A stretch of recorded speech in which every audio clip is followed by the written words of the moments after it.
તો ફેબ્રુઆરી મહિનાનો છેલ્લો દિવસ અને માર્ચ સિરીઝની શરૂઆત આજના દિવસે બજારની અંદર તમને મોટો હાહાકાર જોવા મળ્યો છે, પરંતુ સૌથી પહેલાં આ સપ્તાહે બજારની અંદર જે હાહાકાર મચ્યું એના પર નજર કરી લઈએ તો જુઓ આ સપ્તાહે નિફ્ટી અને સેન્સેક્સ બંને ઓલમોસ્ટ તમને 3% ઘટતા દેખાયા છે।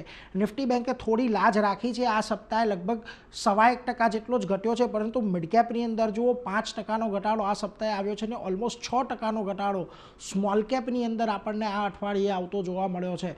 પરંતુ ફરી આવીએ પાછા આજના કારોબાર તો જુઓ આજના દિવસે બજારમાં શું થયું, વૈશ્વિક સંકેતો નબળા હતા, ગિફ્ટ નિફ્ટીથી આપણને એક નબળા ઓપનિંગના સંકેતો મળી રહ્યા હતા અને ત્યારબાદ આજના દિવસે બજારનું ઓપનિંગ ખાસું એવું નબળું થતું જોવા મળ્યું। 22,500ના લેવલ તો આપણને શરૂઆતથી જ બ્રેક થતા દેખાયા, પરંતુ દિવસના અંતે નિફ્ટી લગભગ 420 પોઈન્ટ ઘટીને 22,124 પર બંધ થયું છે। સેન્સેક્સમાં પણ જુઓ લગભગ 1400 પોઈન્ટનો ઘટાડો આવ્યો છે, પરંતુ બેંક નિફ્ટી થોડું રેઝિલિયન્ટ રહ્યું છે, માત્ર 400 પોઈન્ટનો ઘટાડો આજે આપણે અહીંયા જોયો છે, જે નિફ્ટીની સામે તો થોડો ઓછો હતો, પરંતુ મિડકેપ અને સ્મોલ કેપમાં આજના દિવસે એક મોટી વેચવાલી આપણને આવતી જોવા મળી। કયા સેક્ટર્સ આજે ખાસ કરીને દબાણમાં રહ્યા તો જુઓ આઈટી સ્ટોક્સમાં એક મોટું દબાણ આવતું જોવા મળ્યું, લગભગ 4% જેટલો આઈટી ઇન્ડેક્સ ઘટ્યો। આ ઉપરાંત ઓટો ઇન્ડેક્સમાં એક મોટો ઘટાડો આવ્યો। મીડિયા શેર્સ, સરકારી કંપનીઓ, અહીંયા પણ એક બહુ મોટી વેચવાલી આપણને ખાસ કરીને જોવા મળી।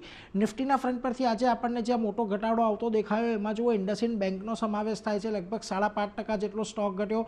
આ ઉપરાંત ટેક મહિન્દ્રા, વિપ્રો, એમએનએમ જેવા સ્ટોકની અંદર પણ એક મોટી વેચવાલી આપણને આવતી જોવા મળી, પરંતુ આ ઘટાડામાં પણ નિફ્ટીના અમુક સ્ટોકમાં આજે થોડી ઘણી પોઝિટિવિટી હતી। એમાં જુઓ એચડીએફસી બેંક લગભગ 2% વધ્યો, શ્રીરામ ફાઇનાન્સમાં એક તેજી રહી, કોલ ઇન્ડિયામાં કોલસાના ભાવ વધારવાના સમાચારને પગલે 1.5%ની તેજી આવી અને ટ્રેન્ટમાં પણ એક રાહતનો શ્વાસ આજે જોવા મળ્યો છે। પરંતુ મિડકેપમાં આજે તમને જ્યાં સૌથી વધારે ઘટાડો આવતો દેખાયો એમાં બીએસસીનું કાઉન્ટર મહત્વનું હતું, એક બહુ મોટું બ્રેકડાઉન ડેઇલી ચાર્ટ પર આવતું જોવા મળ્યું છે અને આજે 10.25%નો ઘટાડો અહીંયા આવ્યો। આ ઉપરાંત તમને ફેક્ટ જેવા ફર્ટિલાઇઝર કાઉન્ટર પણ ઘટતા દેખાયા। ઓઇલ ઇન્ડિયા, જુબિલન્ટ ફૂડમાં પણ સમાચારોને પગલે અહીંયા આપણને એક ઘટાડો આવતો દેખાયો છે।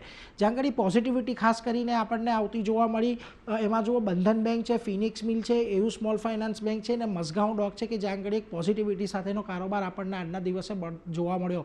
હવે બજારની અંદર જેટલા પણ સપોર્ટ લેવલ હતા 22,800ના એ તૂટ્યા, 22,500ના એ પણ આપણને બ્રેક થતા દેખાયા અને અત્યારે 22,100ની આજુબાજુ બજાર આવીને ઊભું છે।